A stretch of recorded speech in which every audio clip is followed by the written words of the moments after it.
Hello my lovely students. आज हम लोग देखने जा रहे हैं next series of the forest, जिसमें हम लोग बहुत सारे डिफरेंट डिफरेंट कंसेप्ट को समझेंगे। पिछले वीडियो में हमने फॉरेस्ट के रिगार्डिंग बहुत सारे कंसेप्ट को समझा था स्टूडेंट्स, जिसमें हम लोग डिफरेंट डिफरेंट कंसेप्ट जो कि जैसे कि एग्जांपल के लिए फॉरेस्ट के डिफिनेशन, फॉरेस्ट के types and what are the dependence and human dependency on the forest and significance of the forest in various aspect हम लोग समझे थे। पिछले वीडियो में हमने इस सभी कंसेप्ट को एक एक करके समझा था कि जिस तरह से डेली फैक्ट्रीज और अदर यूजेस में हम लोग फॉरेस्ट को ले सकते हैं, यानी फॉरेस्ट के डिफरेंट डिफरेंट सब types with significance. I hope आपने वो सीरीज को देखा होगा। आज हम लोग चलते हैं एक नए टॉपिक में, जो कि है कंजर्वेशन ऑफ फॉरेस्ट, यानी फॉरेस्ट को हम लोग कैसे बचा सकते हैं। यानी कि जैसे कि कभी भी क्या होता है कि ये बोला जाता है कि हमें जो कोई भी चीज़ों का सस्टेनेबल यूज करना है। सस्टेनेबल जो वर्ड है स्टूडेंट्स, सस्टेनेबल का मतलब होता है कि कोई भी रिसोर्स का इस प्रकार से यूज करना जो कि फ्यूचर जनरेशन के लिए भी बहुत ज़्यादा हेल्पफुल हो, ताकि वो लोग भी उसका यूज कर सकें। ऐसा जैसे एग्जाम्पल के लिए अगर हम कोयला को लेते हैं, कोल, तो कोल बोला जाता है कि अगर हम लोग एक्सेस अमाउंट में यूज कर लेंगे, बहुत ज्यादा अमाउंट में, तो कोयला जो है वो कहीं ना कहीं जाकर के खत्म हो जाएगा। उसे बनने में लाखों करोड़ों साल लगता है। तो कोयला का यूज अगर हम लोग अच्छा से नहीं कर पाएंगे तो फिर वो समय के साथ नष्ट हो जाएगा, और आने वाले फ्यूचर बस उसका फोटोग्राफ ही देख सकता है, बस वो लोग फोटोग्राफी देख पाएंगे। इस कारण से हमें बोला जाता है कि सभी रिसोर्स, जो भी संसाधन हमारे आसपास मौजूद है, हम लोग सभी को उन चीजों का सस्टेनेबल यूज करना चाहिए, यानी कि बहुत अच्छा से यूज करना चाहिए, जिससे हम लोग एक सफिशिएंट वे में ध्यान रखते हुए भी एक अपनी इफिशियंसी को भी बनाए रखें। उसी तरह कंजर्वेशन फॉरेस्ट में अगर हम लोग पहला स्टेप्स लेना चाहे तो सबसे पहला स्टेप में आप देख सकते हैं कि अफॉरेस्टेशन। अफॉरेस्टेशन का मतलब क्या होता है, ये हम लोग समझेंगे एक इसके एंटोनिम वर्ड से, जो कि है डिफॉरेस्टेशन। डिफॉरेस्टेशन का मतलब होता है कि एग्जाम्पल के लिए अगर मैं लेना चाहूँ तो मुझे एक फैक्ट्री बनानी, मुझे एक फैक्ट्री खोलना है, जिसमें क्या होता है कि इस लैंड पे मुझे बहुत सारे पेड़ है, इस पेड़ को काटना पड़ेगा और यहाँ पे फैक्ट्री लगाना है ना। तो इस फैक्ट्री को सेटअप करने के लिए सभी पेड़ को हमें कट करना पड़ेगा। मुझे कट करने के बाद यहाँ पर आप फैक्ट्री डेवलप कर सकते हैं। देखिए, फैक्ट्री तो डेवलप हो जाएगी, लेकिन जितने भी पेड़ पौधे यहाँ पर है, जो भी वो हमारे वहाँ के जो एनवायरनमेंट के लिए सिग्निफिकेंस थे, मैंने तो उसे खराब कर दिया ना। तो इस कारण से क्या होता है कि जब पेड़ों की अंधाधुंध कटाई होती है तो उस प्रोसेस को कहते हैं डिफोरेस्टेशन। जब पेड़ों की कटाई हो रही है, पेड़ों की कटाई हो रही है, और जब हम लोग पेड़ों को लगाते हैं इन द मेजर एरिया, मैंने पेड़ काट दिया लेकिन बहुत सारे पेड़ों को मैंने दूसरी जगह पर लगाया भी, उसके ट्रिपल पेड़ों को लगाना पड़ेगा। क्यों? क्योंकि बहुत सारे पेड़ जो है वो सरवाइव कर भी पाएंगे या फिर नहीं भी कर पाएंगे। तो मुझे उस एनवायरनमेंट को देखते हुए बहुत सारे पेड़ को लगाना पड़ेगा। तो उसे हम लोग कहते हैं एफोरेस्टेशन, यानी जब हम लोग ग्रीनरी को बढ़ावा देते हैं, जब हम लोग रिस्टोरेशन पे बढ़ावा देते हैं, रिस्टोर कर रहे हैं, ये रेलिवेंट करता है आपके ओवरऑल कंसेप्ट को इंक्रीज करने में। आई hope you got this point. जैसे कि एक एग्जांपल बोला जाता है कि डेवलपमेंट को भी बहुत ज्यादा इंपॉर्टेंट रोल प्ले हो रहा है आजकल के मॉडर्न नेशन बिल्डिंग में या फिर मॉडर्न इकोनॉमिक ग्रोथ के लिए। तो ये किस तरह से है, डेवलपमेंट कभी भी होता है तो डेवलपमेंट को हम लोग हमेशा लिंक कर सकते हैं, डेवलपमेंट को हम लोग लिंक कर सकते हैं इन द इन्वायरमेंट। मतलब कि क्या कहने का मतलब है कि कभी भी डेवलपमेंट होगा तो इन्वायरमेंट को मेजरली देखा गया है कि नेग्लेक्ट कर दिया गया है, बट डेवलपमेंट को हमेशा इन्वायरमेंट के साथ इंटरकनेक्टेड देखना चाहिए। इसे वर्सेस ना करके इसे एंड के रूप में देखना चाहिए। बिकॉज डेवलपमेंट जो है, अगर एग्जांपल के लिए लेना चाहूँ तो फिर अगर मैंने फैक्ट्री तो ओपन कर दिया, ठीक है, ABC कोई कंपनी की फैक्ट्री है, उसे मैंने ओपन कर दिया, यहाँ पे एम्प्लॉयमेंट तो मिल रहा है, रोजगार तो मिल रहा है, अपॉर्चुनिटी मिल रही है, इकोनॉमी डेवलप हो रहा है, मार्केट डिमांड को हम लोग फुलफिल कर पा रहे हैं। But what about the environment, where does the environment goes down? Here we can see that the environment is plays a very crucial role to the nation development as well, because ultimately we are dependent on the environment directly और indirectly, बहुत तरीके से हम लोग environment पे dependent है। इस कारण से हमें environment को और development को as a necessary concept साथ में लेकर के चलना चाहिए। I hope you got this one। हम लोग नेक्स्ट देखते हैं। नेक्स्ट जो है हम लोग कर सकते हैं कंजर्वेशन एफर्ट में अवेयरनेस प्रोग्राम। अवेयरनेस प्रोग्राम का मतलब क्या हुआ कि अगर कभी भी, जैसे आपने सुना होगा वर्ल्ड इन्वायरमेंट डे होता है, बहुत सारे नेशन अपने अपने इन्वायरमेंट ईयर बनाते हैं। IUCN जो है international union conservation of nature, IUCN, वो भी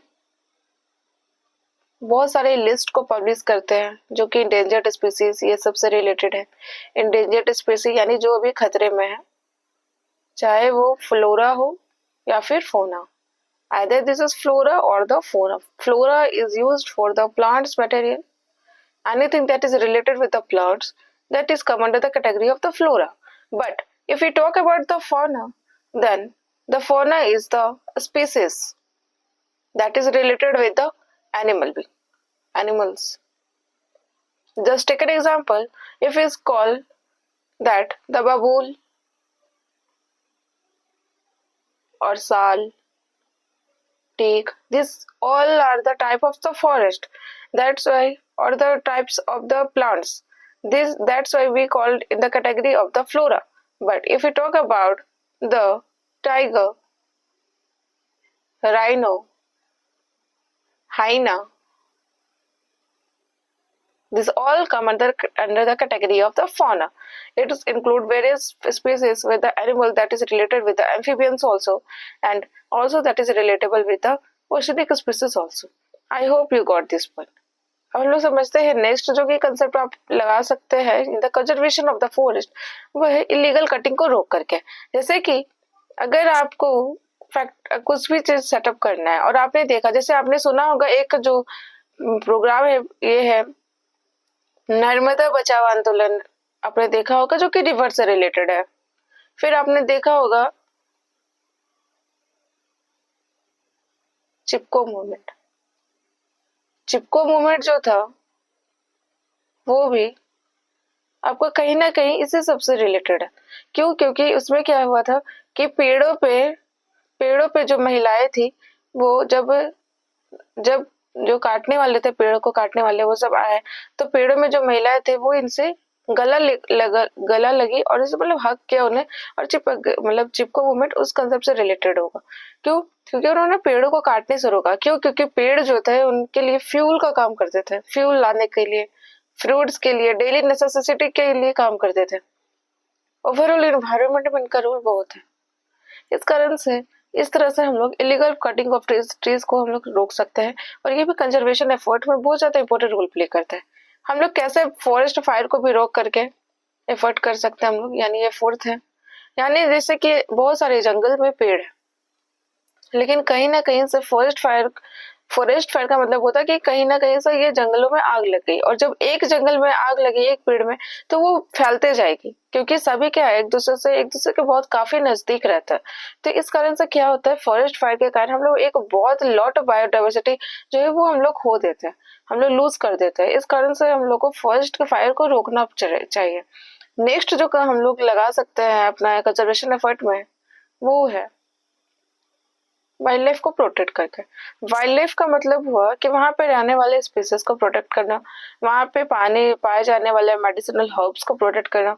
anything that is related with the forest we need to protect them, because ultimately these are the thing that is very useful for us and very useful for our natural establishment as also. Next concept that is related with the conservation of effort, it is the created area of 3R policy, or the 3R policy here stand is the reduce, recycle, reuse, the basic cycle that can be prevented by the forest degradation। मतलब कि हम लोग reduce, recycle और reuse के concept को use करके भी forest को बचा सकते हैं, और इससे वेस्ट जनरेशन भी बहुत काफी कम होगा, जो कि ये डबल एज स्वॉर्ड की तरह काम करेगा, दो धारी तलवार की तरह काम करेगा। क्या क्या आप बोलिएगा आप क्या क्या फॉरेस्ट में खतरा ही क्या है, क्या क्या खतरा की हमें बचाने की जरूरत पड़ी। देखिए, सबसे पहला खतरा तो यही है कि पेड़ों की अंधाधुंध कटाई, डिफॉरेस्टेशन हो रहा है। कटिंग ट्रीज फॉर एग्रीकल्चर, किस किस चीज के लिए कटिंग हो रहा है? एग्रीकल्चर के लिए, हाउसिंग के लिए, रोड बनाने के लिए, इंडस्ट्रीज के एस्टेब्लिशमेंट के लिए। दूसरा चीज है फॉरेस्ट फायर, यानी फायर होने से भी बहुत सारे अमाउंट में जो डिस्ट्रॉय इन द प्लांट्स वो भी देख सकते हैं हम लोग। इलीगल लॉगिंग यानी अनलॉफुल एक्टिविटी और कटिंग ऑफ द ट्री, यानी कि जो कि ट्रेड के लिए यूज होता है, जैसे कि रोज वुड के जो ट्रीज है वो बहुत ज्यादा कट कट डाउन होती है। फिर आपका चंदन की लकड़ी आपने सुना होगा, जिससे बहुत सारे मूवीज भी रिलीज हुए हैं, सैंडलवुड, वो उन चीजों के लिए भी पेड़ों की अंधाधुंध कटाई होती है। तो ये इलीगल लॉगिंग में भी बहुत ज्यादा आपने देखा होगा कि फॉरेस्ट को खतरा है उससे।